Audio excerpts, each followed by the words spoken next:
your kind of music, all day, all night, right here on your one and only station. 90.5 Heart FM. Negosyo Tip mula sa DTI. Para sa mga nagnanais na magtayo ng maliit na negosyo, mainam na iparehistro ang pangalan nito at kumuha ng business name certificate mula sa DTI. Hindi lamang nito maisasaligal ang inyong negosyo, makapagbibigay din ito ng kapanatagan sa mga mamimili at mapuproteksyonan ang pangalan nito laban sa mga may nais gamitin ito. Makipag-ugnayan lamang sa Security and Exchange Commission. Pakatandaan na ang business name registration ay hindi permit to operate. Ang permit to operate ay maaaring makuha sa Mayor's Office kung saan mo itatayo ang negosyo.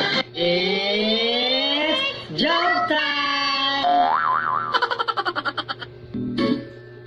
Alay, nag-away kami ni Mrs. kanina?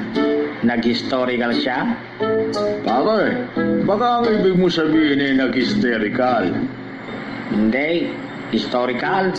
Kasi inukit niya lahat ng kasalanan ko.